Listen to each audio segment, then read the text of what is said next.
Hola viajeros, ¿qué tal? ¿Cómo va esa vida? Espero que muy, pero muy bien y me alegro muchísimo por eso. Hoy vamos a continuar con esta serie de historias de los viajes y les pido que me acompañen a ver esta porque realmente es espectacular. La del mayor logro tecnológico de la aviación civil y comercial de todos los tiempos, como es precisamente la historia del Concorde, el avión supersónico de pasajeros.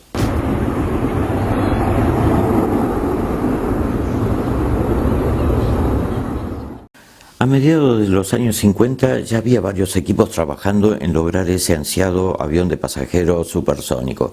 En Estados Unidos había dos. Por un lado la Lockheed, que estaba trabajando en el desarrollo del L-2000, que nunca llegó a volar. Boeing con el modelo 2707, que tampoco jamás llegó a volar. Por otro lado estaba Rusia, que estaba desarrollando en la planta Tupolev el Tu-144, que este sí llegó a volar e incluso lo hizo antes que el Concorde. Lo que pasa es que su vida comercial no tuvo mucho éxito y duró muy poco tiempo. Por otro lado, en el Reino Unido estaba la empresa BAC, British Aircraft Corporation, que por medio de financiación del Estado británico estaba haciendo el desarrollo de un avión que le habían llamado tipo 223. Y en Francia, una de las dos empresas estatales de fabricación de aviones trabajaba en el desarrollo de un avión más pequeño de medio alcance que se llamaría Super Caravelle.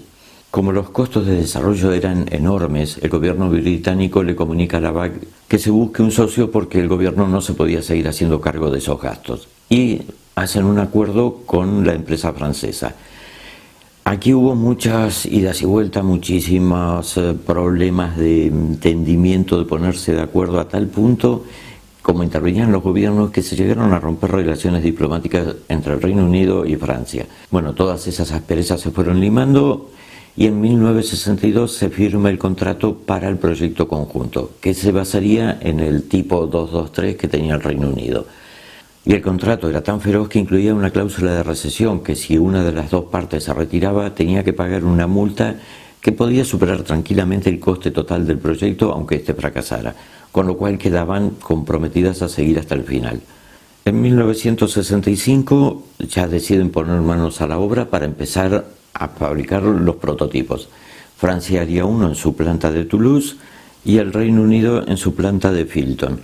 Estos llevarían respectivamente los números 001 y 002.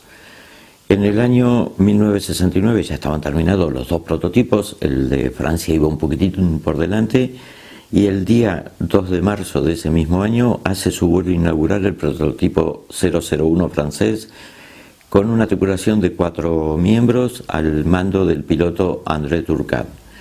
Este equipo de pilotos de prueba despegaron esa mañana como primer vuelo. Cabe recordar que el Tupolev se había volado un poco antes, el 30 de diciembre del 68.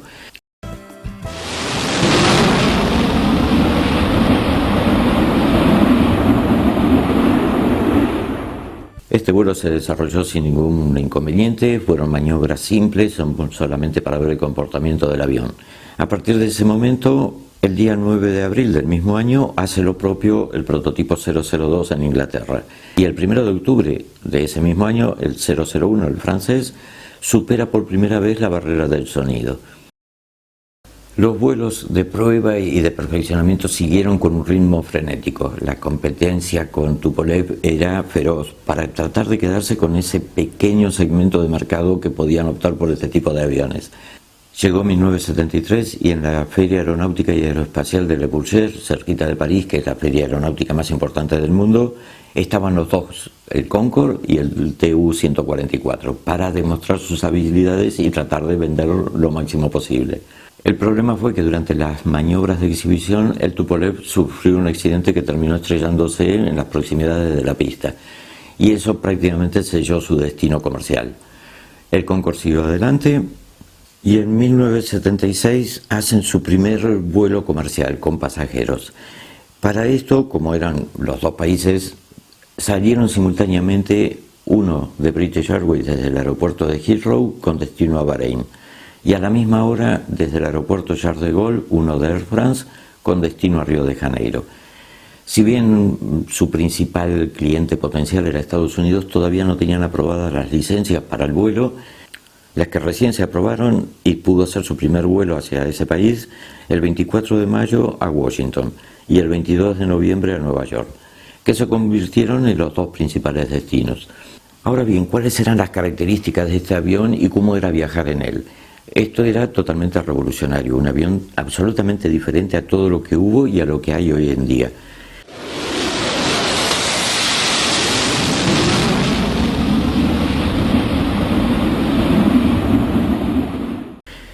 Tenía, por ejemplo, como característica principal, obviamente, la velocidad.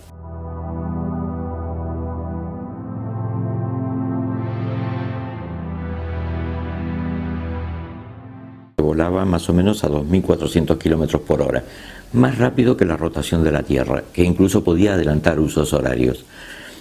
Volaba a una altitud de 18.000 metros, lo cual lo hacía ya prácticamente en los límites de la atmósfera. Si tenemos en cuenta que hoy los aviones más modernos están volando a 12.000 metros, este todavía iba a 6.000 por encima. Uno de los grandes privilegios que tenían los pasajeros que volaban en este avión era que a través de las pequeñas ventanillas podían ver la curvatura de la Tierra y el cielo negro, porque ya casi no había aire por encima de ellos. Otra de las características que eran muy llamativas, por un lado, es que a esa altitud, y si bien el aire es muy poco denso, la velocidad era tal que la fricción de las partículas de aire sobre el fuselaje hacían que éste adquiriera una temperatura tremenda. A pesar de que la temperatura ambiente en el exterior era de 55 grados bajo cero, el fuselaje se calentaba a tal punto que si un pasajero apoyaba la mano sobre la ventanilla, que al igual que las demás eran 3 capas con cámaras de aire intermedia, estas estaban tan calientes que apenas se podía aguantar unos segundos la mano apoyada. Por ese motivo, para pintarlo se usó una pintura especial que tenía el doble de refracción de cualquier otra, para evitar de que se calentara en exceso. Y el otro gran fenómeno que le ocurría, pero esto ya los pasajeros no lo notaban, que era un estiramiento del fuselaje. Por esa misma fricción, el avión entero se estiraba y se estiraba bastante, eran unos cuantos centímetros. Pero los ingenieros, para que no sufriera daños la estructura, le habían puesto lo que en construcción se lo conoce como una junta de dilatación, unas franjas ubicadas estratégicamente en el fuselaje que eran las que se estiraban y se contraían. La más importante de ellas estaba dentro del cockpit, de la cabina de los pilotos, más concretamente entre los paneles de instrumental del ingeniero de vuelos. Cuando el avión alcanzaba la velocidad máxima, estos paneles empezaban a separar. Y se separaban tanto que se podía meter una mano entre ambos paneles e incluso decían los mismos tripulantes que entraba una taza de café. Luego, cuando disminuía la velocidad, este se volvía a contraer. El tiempo de viaje en una ruta entre Nueva York y Londres demoraba 3 horas con 20 minutos aproximadamente, o sea, menos de la mitad de lo que tardaba un avión normal. Al romper la barrera del sonido, el avión emitía un estruendo tal que se podía oír en tierra, que sonaba algo similar a un disparo, pero muchísimo más fuerte. Aquí les dejo un pequeño vídeo para que lo oigan y se den una idea de lo que esto era.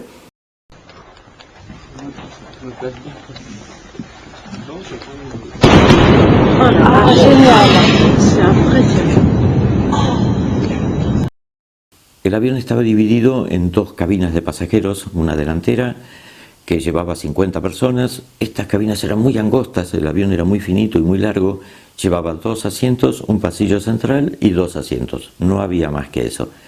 Luego en el medio, separando las 2 cabinas, estaban el grupo de baños de toilets y la cabina posterior trasera que llevaba otros 50 pasajeros. El avión transportaba 9 tripulantes, 4 dentro del cockpit de mando, un jefe o jefa de cabina y 2 auxiliares de vuelo en cada uno de estos tramos o sectores de cabinas de pasajeros. Y tenía una capacidad máxima para 100 pasajeros. Era una única clase, no había primera, ejecutiva o economy, eran todos exactamente iguales. El servicio a bordo exquisito, empezando con el mejor champagne francés a discreción, cada uno podía beber lo que quería. Platos exquisitos, dignos de los mejores restaurantes del mundo, como caviar, salmón con trufas y demás. Y para todos los pasajeros era el mismo servicio y el mismo precio. Pero claro, los precios no eran como ahora. Hoy se puede conseguir un billete de Londres a Nueva York ida y vuelta por $500, está bien en clase turista, pero viajar en el Concorde, un vuelo de ida y vuelta de Londres a Nueva York y regreso a Londres, costaba $12.000 de la época. Así que estaba reservado para unos pocos privilegiados nada más. Este avión cumplió servicios regulares durante 27 años. Estaba considerado el avión más seguro del mundo, ya que jamás produjo un muerto, hasta aquel fatídico 25 de junio del año 2000 en el aeropuerto Charles de Gaulle de París. Por una sucesión de fatalidades que se dieron encadenadas, uno de los Concorde terminó estrellándose, donde murieron todos sus ocupantes, más 4 personas que estaban en tierra. Aquí no tuvo responsabilidad ni el avión, ni el mantenimiento, ni el piloto. Fueron una serie de hechos fortuitos y desgraciados que desencadenaron en el accidente. A partir de ese momento, las dos compañías sacaron de circulación todos los Concorde que había, los mandaron a revisión, en donde se les hicieron pruebas y exámenes de todo tipo. Solamente en ese tiempo se les reemplazaron algunos circuitos electrónicos, se mejoraron los depósitos de combustible, pero nada más, el avión era absolutamente perfecto. En noviembre del 2001 vuelven a volar con pasajeros, pero había un problema. Estaban muy recientes, de hacía apenas 2 meses, los atentados del 11S, con lo cual toda la industria aeronáutica comercial se vino abajo en el sentido de que la gente ya no viajaba, tenían mucho miedo. Y un Concorde volando con 10, 12, 15 pasajeros, si ya no era rentable en condiciones óptimas, en estas muchísimo menos. Y así estuvo volando, a pesar que la industria aeronáutica se fue recuperando, hasta el 2003, tiempo en el que las dos compañías anuncian que en 6 meses lo sacarían de circulación. A partir de ese momento volvieron a tener una ocupación total, porque la gente se quería despedir de esa maravilla. En los últimos 2 meses, antes de la salida definitiva de servicio, se hicieron vuelos de despedida, con personalidades, periodistas, volando a baja altura y a baja velocidad para que la gente también los pudiera ver, y así fueron acabando sus días. Y el día 27 de junio aterriza en el aeropuerto de Toulouse el último de los Concorde de Air France.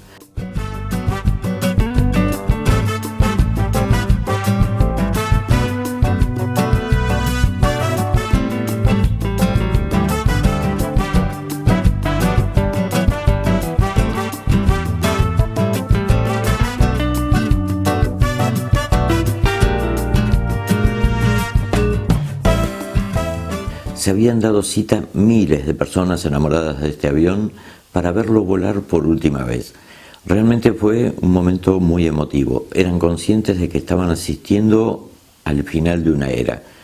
Mientras el avión rodaba, los pilotos salían por las ventanillas saludando a la gente y estos a su vez con pancartas, aplausos y pañuelos despidiendo al que había sido su gran orgullo nacional. Y un poco después, el 24 de octubre del mismo año, llegan simultáneamente al aeropuerto de Heathrow los últimos 3 Concorde, también poniendo fin a la era supersónica, y esto representó un verdadero paso hacia atrás en la industria aeronáutica. Y hoy, a pesar de que ya no surcan los cielos, los puedes ver. La casi totalidad de los Concorde han sido llevados a museos y algunos están expuestos como en la entrada de los aeropuertos. Por ejemplo, en el Charles de Gaulle podrás ver uno al entrar a alguna de sus terminales. Y poder por lo menos disfrutar de este pájaro de acero que surcaba los cielos al doble de la velocidad del sonido. Yo he tenido la gran suerte de verlo una sola vez en mi vida, fue en el aeropuerto de Río de Janeiro, en uno de los muchos viajes que hice a esa ciudad, que iba con mucha frecuencia. Recuerdo que estaba con mi mejor amigo caminando por la avenida Barata Ribeiro y veo una agencia de viajes, obviamente de formación profesional, me paré a ver qué era lo que tenían en exposición. Y entre las cosas estaba la programación de vuelos del Concorde, que al día siguiente llegaba al aeropuerto de Galeão en vuelo regular con París. Entonces, al día siguiente nos fuimos. Y por aquel entonces el Galeão tenía una cosa que a mí me gustaba mucho, no sé si todavía la conservan porque han pasado muchos años ya desde que no voy, que había unas pequeñas terrazas, como unos balcones, que eran de acceso libre, no necesitaba ser pasajero para poder acceder ahí. Estos estaban ubicados a la par de las salas de embarque y podías ver los aviones como cuando estás en la sala de preembarque a través de los vidrios, de los cristales, estás viendo tu avión parado en el Finger.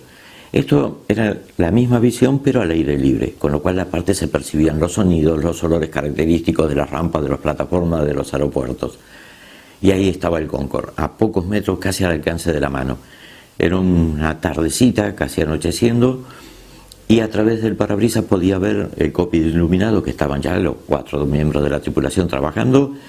Y recuerdo que fue lo que más me impactó porque era, aparte lo poco que podía ver del interior, el panel de mandos del ingeniero de vuelo, cantidades de luces y aparatitos, y estaban trabajando allí. Luego ya el avión es retirado del finger y se va hacia la pista, y cuando comienza a carretear realmente se me pusieron todos los pelos de punta. El sonido tan especial que tenía, absolutamente diferente a todo lo que podamos haber visto. Era un rugido seco, grave, profundo, muy potente. Yo calculo, a pesar de que nunca lo pude ver, nunca pude hacerlo, debe ser como cuando despega un cohete de Cabo Cañaveral.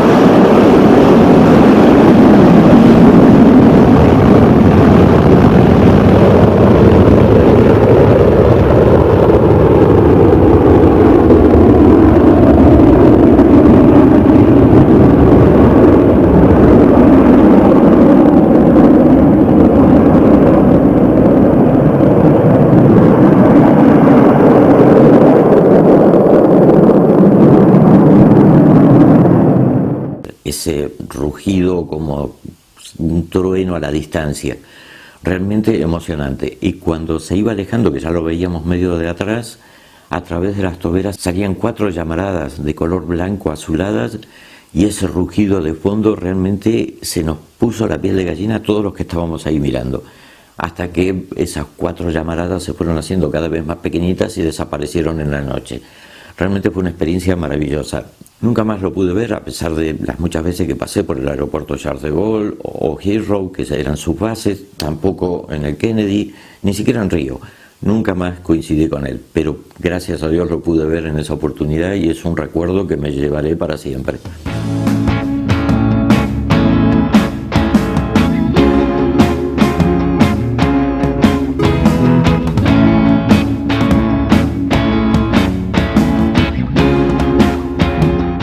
Bueno amigos, esta es un poco la historia del avión más fantástico que jamás se haya construido y que haya volado. Espero que les haya gustado. De ser así, que le den un like. Si aún no estás suscrito al canal, lo puedes hacer clicando este botoncito que está aquí en el ángulo inferior derecho. Más abajo está la campanita, dale clic para recibir las notificaciones de nuevos vídeos. Como siempre, darles las gracias por estar ahí. Les mando un abrazo muy pero muy grande, y ya nos vemos en el próximo vídeo con otro tema. Hasta la próxima.